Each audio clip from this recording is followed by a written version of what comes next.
Hello বন্ধুরা, শ্রীকৃষ্ণ ইলেকট্রনিক্সে আবার একবার স্বাগতম। আমি প্রসেনজিৎ। আর আজকে যে ভিডিওটা নিয়ে এসেছি সেটা হলো ফিলিপসের বর্ধন মডেল। এই বর্ধন মডেলের সার্ভিস মোড কীভাবে ওপেন হয় সেটা দেখাবো।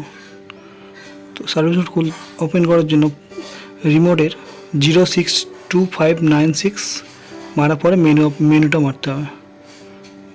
মারার পর সার্ভিস মোড খুলে গেল। তো সার্ভিস মোডের যে অপশানগুলো প্রবলেমগুলো হয়, সার্ভিস মোডের জন্য যে প্রবলেমটা হয় সেটা হচ্ছে পিকচার ব্লিঙ্কিং হয়, ছবিটা আসে আবার চলে, ছবিটা আসে আবার চলে যায়, এরকম হতেই থাকে এভি মোডে। তো এই সার্ভিস মোড দিয়ে ঠিক হয়ে যাবে। এছাড়া আর একটা প্রবলেম যেটা ছিল এর মধ্যে, এভি ইনেতে ভিডিও কর্ডটা লাগালে ভিডিওটা আসছে কিন্তু অডিও আসছে না।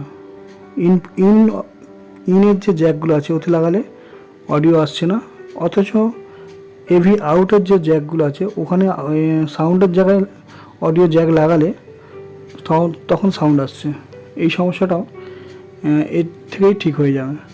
এছাড়া আরও অনেক রকম প্রবলেম হয়, আপাতত এই দুটো প্রবলেম আমি এই টিভিটার মধ্যে পেয়েছিলাম। তো এইটা আমি কীভাবে হলো দেখা যায়, এর অপশানগুলো আমি স্ক্রিনশট দিয়ে দিচ্ছি, ঠিক আছে। মূলত যেটা করতে হবে, সার্ভিস মোড খোলার পরে যে অপশান বলে একটা আছে, অপশানটা খুললে ওখানে 1 থেকে 7টা অপশান আছে। তো প্রত্যেকটা অপশানে আলাদা আলাদা ভ্যালু আছে। আমি প্রত্যেকটা ভ্যালু দিয়ে দিয়েছি কোনটা কত থাকে।